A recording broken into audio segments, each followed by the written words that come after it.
Most people are not stuck because they lack motivation. They are stuck because they are still running on someone else's instructions.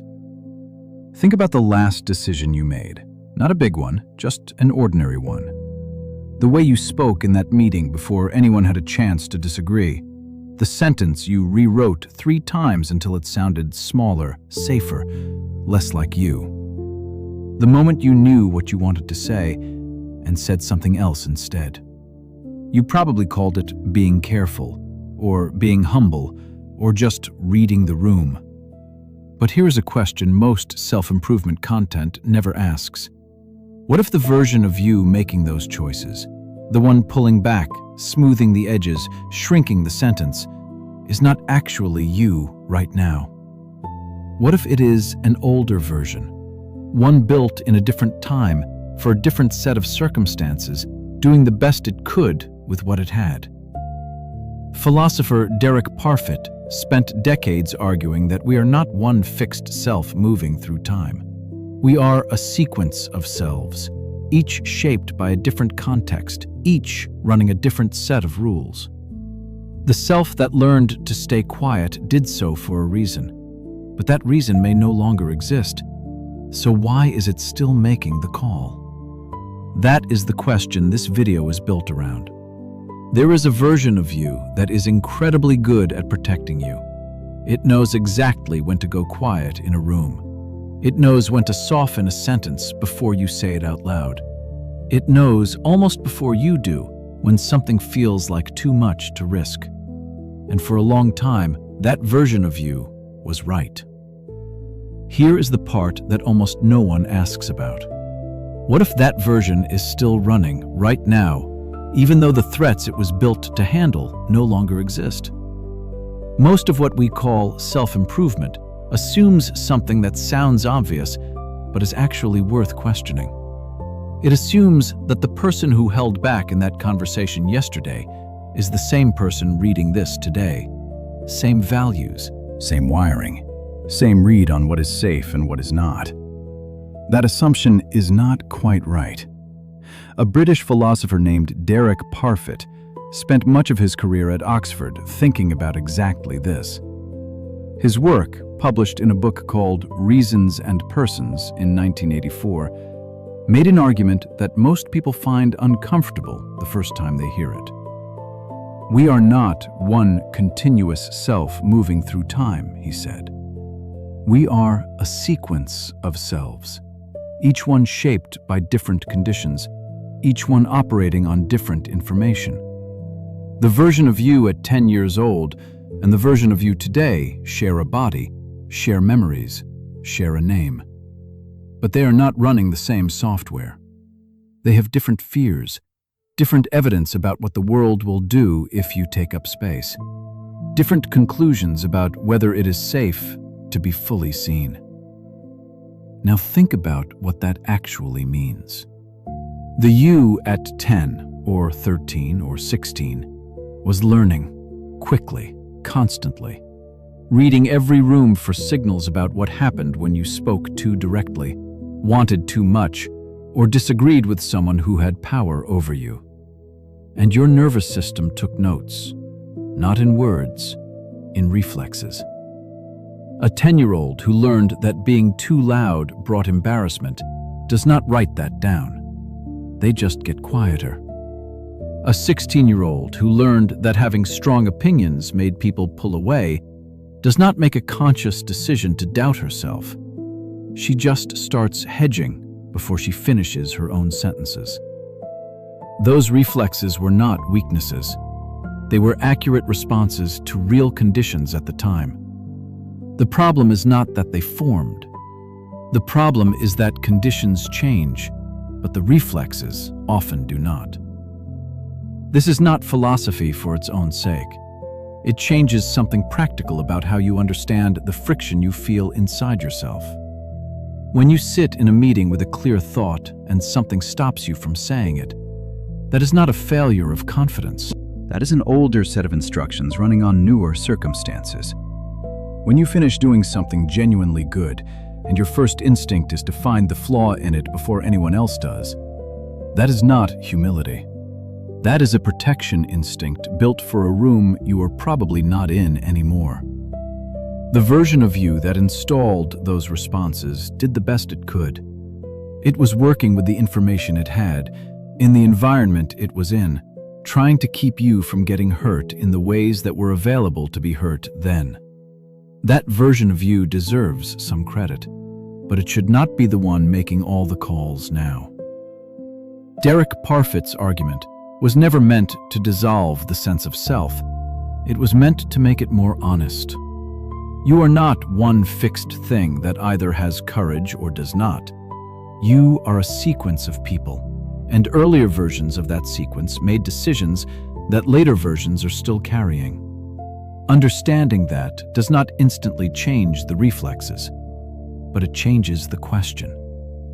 Instead of asking why you are like this, which is a question that tends to end in blame, you can ask something more useful. Which version of you is making this call? And is that the one you want in charge right now? You already know the feeling. You are in the middle of a conversation, and you have something to say, something clear, something that matters. And then something inside you pumps the brakes. Not a thought, not a decision, just a stop. You call it hesitation. You call it overthinking. You tell yourself you will say it next time. But here is what is actually happening. There is a part of your brain called the amygdala. It is small, roughly the size of an almond, and it has one job: to scan the environment for threats and trigger a response before you have time to think. It is very good at that job. The problem is that the amygdala was built for a world where threats were mostly physical. Something moving in the dark. A sound you could not place. A situation where your body needed to act before your mind could catch up. That world still exists, but it is not the world most of us are navigating on a Tuesday afternoon. The amygdala does not know the difference. When you stand up to give an opinion in a room full of people who might disagree with you, your brain does not register that as a social risk. It registers it the same way it would register a physical threat. The signal is the same. The urgency is the same. The instruction it sends to your body, stay small, stay safe, do not expose yourself, is the same. You are not overthinking. Your brain is doing exactly what it was designed to do. It is doing it in the wrong place. In 2013, researchers at UCLA published a study on what happens in the brain when a person is socially excluded, left out of a conversation, ignored by a group, cut off from people they considered part of their circle. The results were not what most people expect. The brain did not light up in areas associated with sadness or disappointment or social emotion. It lit up in the same regions that process physical pain. Not a similar region, not a related region, the same region, the anterior cingulate cortex and the anterior insula, showing the same kind of activity at comparable signal strength. This is not a metaphor. The same region, the same signal. Which means that when you pulled back from saying something honest because you were afraid of how it would land, your brain was not being dramatic. It was treating the risk the way it treats the risk of getting hurt. Because as far as your nervous system is concerned, they are the same thing. And here is what that produces. Every time you soften the sentence, decline the conversation, let someone else fill the silence you were about to fill, your nervous system gives you a small reward, a release, a feeling of having avoided something dangerous. It feels like relief. It feels like the right call. It feels, briefly, like safety. And so the next time the same situation comes up, the same response fires a little faster. The hesitation comes a little earlier. The pull toward staying quiet becomes a little stronger. This has nothing to do with willpower. You cannot will your way out of a reflex that your brain has spent years being rewarded for. The wiring is too deep, and the reward is too immediate. Every time you try to push through it with sheer determination, you are asking conscious thought to override a signal that was designed to operate before conscious thought kicks in. That is not a character flaw. That is a biology problem. Epictetus understood something close to this more than 2,000 years before neuroscience had words for it. He was born into slavery in ancient Rome, in a world where many threats were entirely real. And yet, the central practice he taught was not about courage. It was not about being stronger or pushing harder. It was about learning to sort. His core teaching, what he called the distinction between what is up to us and what is not, was not a philosophical position. It was a daily practice of asking one question before reacting. Is this actually dangerous, or does it just feel that way? Epictetus was not telling people to stop feeling afraid. He was teaching them to interrupt the automatic response long enough to evaluate it. That interruption is not easy, but it is learnable. And what you now know is that the reflex you are trying to interrupt is not evidence that something is wrong with you. It is evidence that your brain is working exactly the way it was built to work, in a context it was never designed for. Knowing this does not change the reflex overnight, but it changes something more important first.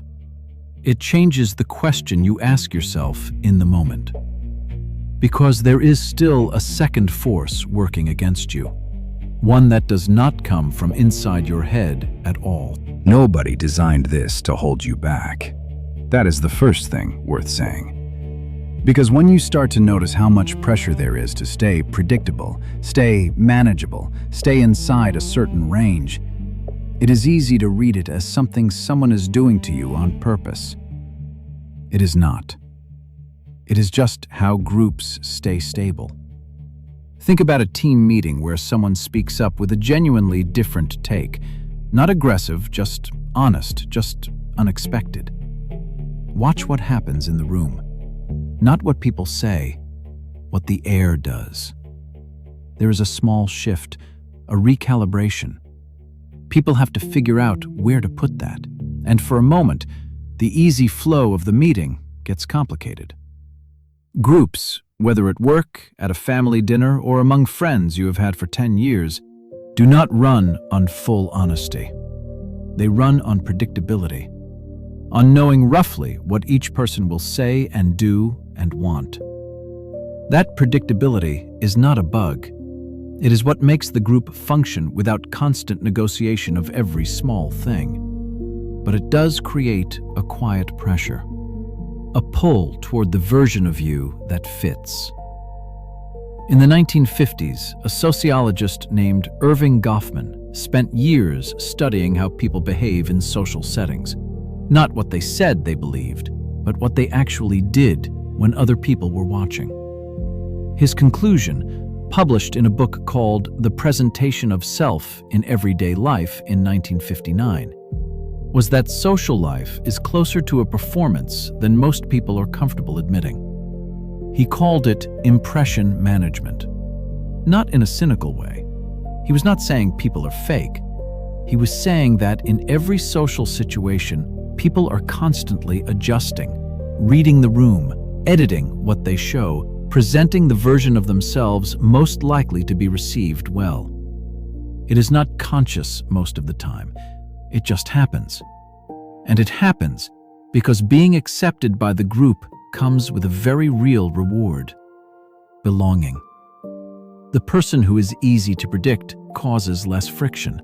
They get smoother interactions, quieter rooms, steadier relationships. The person who shows up as something larger than expected, more capable, more direct, more fully themselves than usual, creates a small gap between where they are and where the group assumed they would be. That gap can feel, to everyone else in the room, like a kind of challenge, even when none was intended. And so the group, without meaning to, rewards the smaller version. with warmth, with ease, with inclusion.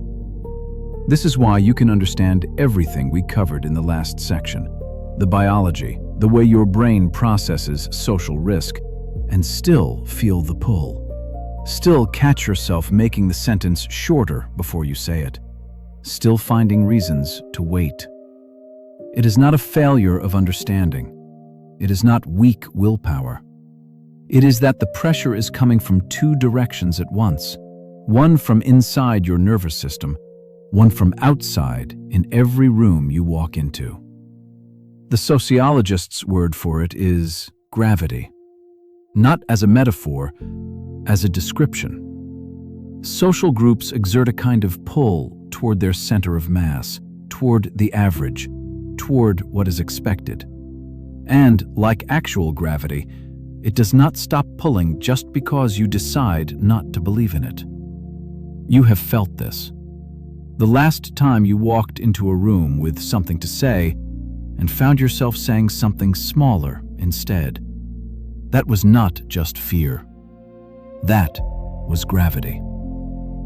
The question worth sitting with, in that moment, was it your own hesitation holding you back, or were you reading an environment that was already pulling you toward the edge?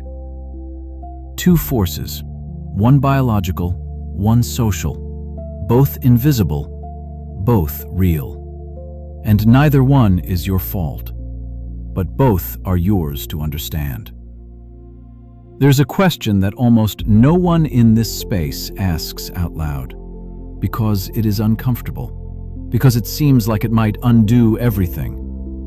Here it is. What happens to the person who stopped shrinking? Who stopped over-explaining, stopped running, stopped editing themselves down before anyone else could? What happens when that person does all of that and still does not arrive where they wanted to go? That is not a reason to doubt the work, but it is a question worth sitting with, honestly. Psychology has a useful distinction here. There are two separate beliefs that often get treated as one thing.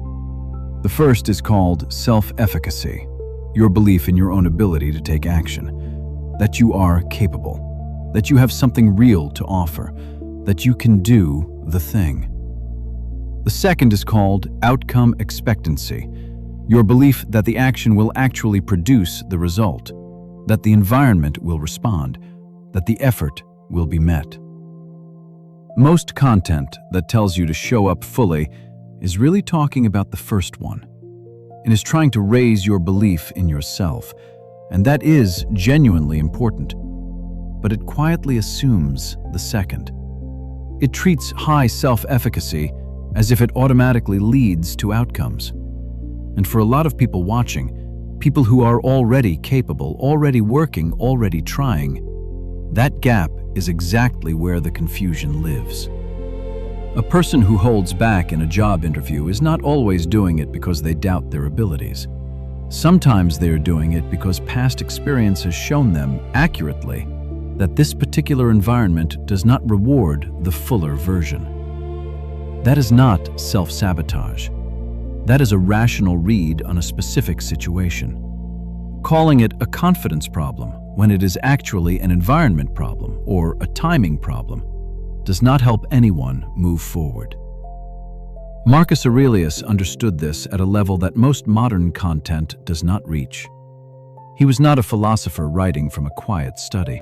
He was the emperor of Rome during one of the most turbulent periods in its history, dealing with a plague that killed millions, wars on multiple fronts, advisors who betrayed him, outcomes he could not control, no matter how wisely he acted. He wrote Meditations not as a guide for other people. He wrote it as a private set of notes to himself, trying to stay steady in a world that did not always respond to good judgment. And the central practice he kept returning to was not about results. It was about sorting. There are things that are yours, your attention, your judgment, what you choose to do and how you choose to do it. And there are things that are not yours, how other people respond, when the timing falls right, what chance puts in front of you. He was not saying the second group does not matter. He knew better than almost anyone that it matters enormously. He was saying, do not build your foundation on something you cannot hold. That is not resignation. It is the most practical thing a person can do. So here is what this actually means for you. Showing up fully, saying the honest thing, taking the real position, being the version of yourself that does not pre-edit, is not a guarantee. It is not a formula where you input courage and output success. It is the only condition you actually control. The person who keeps shrinking their sentences is not protecting themselves from failure. They are just choosing a version of life where the smaller outcome is already guaranteed. The person who stops doing that, who shows up as they actually are, is not promised anything. They are simply giving the real answer a chance to be in the room. Sometimes the room is ready. Sometimes it is not. Sometimes the timing is yours. Sometimes it is not yet. But there is a difference between an honest attempt that did not land and a version of yourself you never actually sent. When was the last time you kept going? Not because you were sure it would work, but because stopping would mean letting the wrong thing define you. That is not optimism. That is just accuracy about what you are actually trading when you hold back. Most people who have heard of Stoicism think they know what it is. Discipline, endurance, feeling nothing and keeping going anyway. The image is usually someone gritting their teeth through difficulty, unmoved, controlled, hard. That image is almost entirely wrong. Stoicism began in Athens around 300 BCE, when a merchant named Zeno of Citium lost everything in a shipwreck and found himself stranded in a city he had not planned to be in. He started studying philosophy and eventually built his own school of thought. The central question he kept returning to was not how to be stronger. It was how to see more clearly. The Stoic tradition he founded was, at its core, a practice of getting your perception of reality right. Not bigger, not smaller. Accurate. The problem Zeno kept identifying was not that people were weak. It was that they were reacting to a distorted picture. Fear made things appear more dangerous than they were. Desire made outcomes appear more certain than they were. And those distortions, not the circumstances themselves, were what made people miserable and ineffective. That is a very different starting point than most modern content suggests. Marcus Aurelius was the most powerful man in the Roman Empire for nearly 2 decades, and he spent a significant portion of that time writing questions to himself in private. Not grand statements, questions. In Meditations, the practice he returned to again and again was a form of self-examination that had nothing to do with self-judgment. He was asking repeatedly, is this thought actually mine? Is it coming from a clear reading of what is in front of me? Or is it coming from something older? Something that got installed before I had enough information to evaluate it? He was doing, in the 2nd century, what we would now call cognitive auditing, checking the source code of his own reactions before acting on them. Not because he was unusually disciplined, because he understood that the version of events in his head was not always the same as the version of events in reality. That is not a moral practice. It is a perceptual one. Seneca wrote some of the most direct letters in Western philosophy, and most people who have heard of him assume he was writing for people who were directionless, lazy, adrift. He was not. His most famous work, On the Shortness of Life, was addressed to a man named Paulinus, who was overworked, accomplished, and constantly busy. Seneca's argument was not that Paulinus needed to do more. It was that Paulinus was using activity, productive, impressive activity, to avoid the one question that mattered. Is what I am spending my time on actually what I would choose to spend it on, if I were seeing it clearly. Busyness is not always avoidance of laziness. Sometimes it is avoidance of accuracy. The people Seneca was writing for were not failing. They were succeeding at things they had never really decided to pursue, moving fast enough that the question of direction never had to be asked. Epictetus took the same principle and made it structural. Born into slavery in ancient Rome, he had less control over his circumstances than almost anyone. And the practice he developed, what later became known as the dichotomy of control, was not a philosophy of passive acceptance. It was a sorting tool. His core insight was that the human mind treats everything it worries about as if it were a threat requiring a response. The amygdala, as we now know, does not distinguish between what you can change and what you cannot. It activates on both. It fires on the disapproving colleague and the oncoming car with the same urgency. Epictetus noticed this without having a word for the amygdala. His practice was to interrupt that response at the point of perception, to ask, before reacting, whether the thing was actually in your domain or not. Not to stop caring, to stop treating things outside your reach as emergencies requiring immediate defensive action.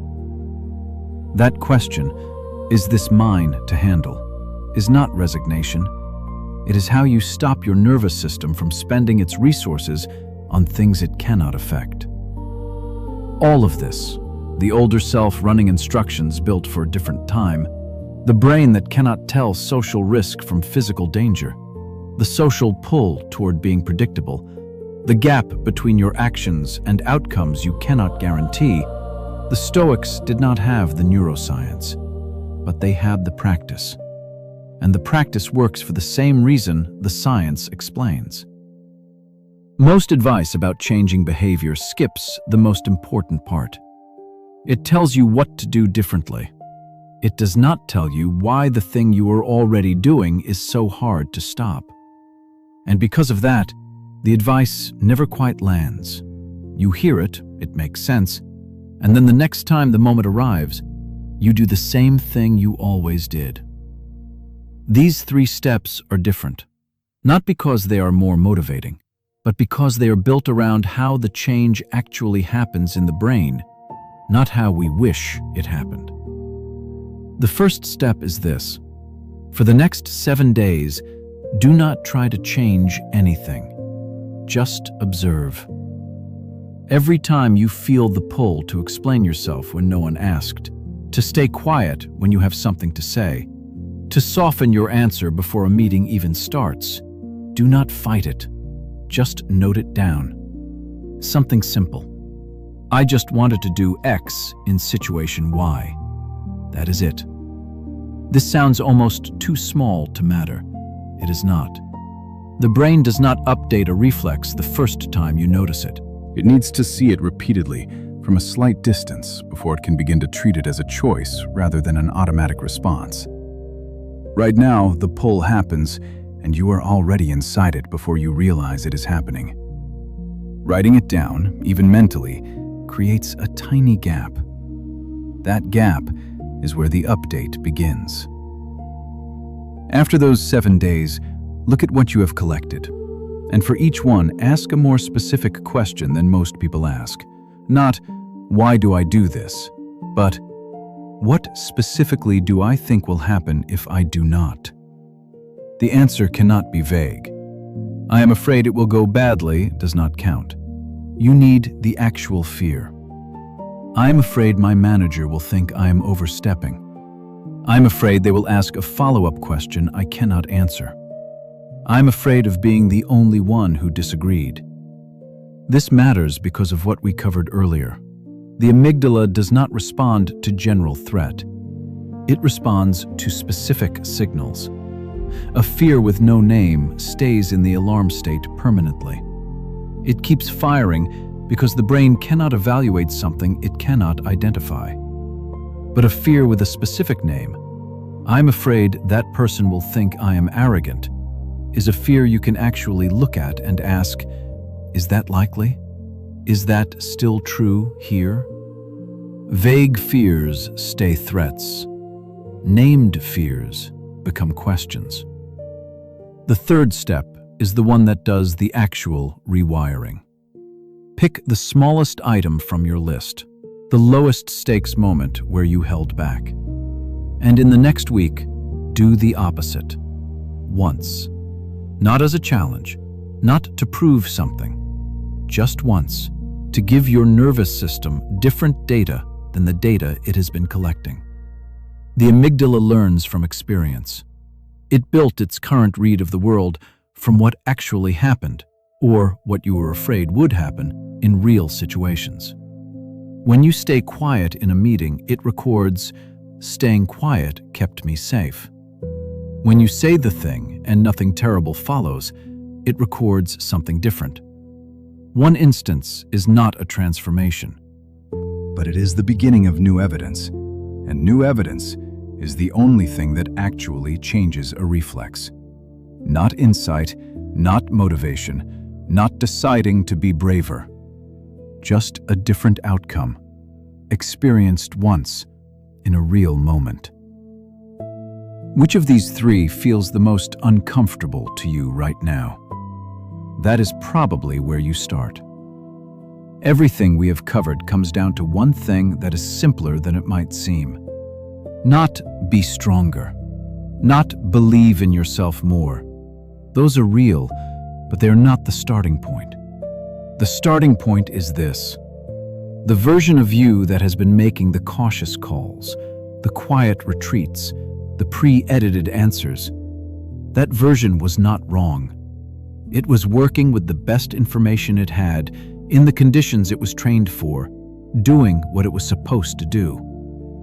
You do not need to fight it. You do not need to be ashamed of it. But you have new information now. You know where the reflexes came from. You know they were built for a different time. You know the fear that fires in a difficult conversation is real, and also that it is not the same as actual danger. You know there are forces outside you, in every room you walk into, pulling toward the predictable version. You know none of that is your fault. The question now is not whether you have enough courage. The question is whether you are willing to let the version of you that has this information be the one making the call. Seneca wrote on the shortness of life not as a meditation on death, but as a direct challenge to a specific kind of person, someone busy, accomplished, and quietly avoiding the most important question. His argument was not that life is too short to waste. It was that most people are not actually living their own life. They are living a slightly smaller, slightly safer version of it, managed by a self that was shaped before they had the full picture. He was not writing for the lazy. He was writing for the people who are working hard, right now, today, on a version of themselves that still belongs to an older set of circumstances. The moment to update is not when things settle down. Things do not settle down on their own. The moment is when you find yourself reading something like this, recognizing what it is pointing at, and feeling the small resistance that tells you it is real. That resistance is the signal, not the obstacle. This is not a transformation that happens in a single day. It happens in small moments that do not announce themselves. The moment just before you trim the answer to make it easier for someone else to hear, and you do not trim it. The moment before you decide to wait until later to have the conversation that actually needs to happen, and you do not wait. The moment when you sit in a room with a clear thought, and the old pull arrives right on schedule, and you notice it for what it is, and you speak anyway. Those moments are not small. They are the actual process of becoming someone whose present self is running things, not the archived version installed in a different room, in a different year, for different risks. Derek Parfit was right that we are not one fixed self. We are a sequence, and a sequence can change direction. not all at once, not with a single decision, but with each choice in each ordinary moment about which version gets to lead. That choice is available to you right now. Not after more preparation, not when you feel more ready, right now. If something in this video shifted something for you, leave a comment and tell me which part. That kind of specific reflection is more useful than you might think, and I read them. If you know someone who would benefit from hearing this, share it with them.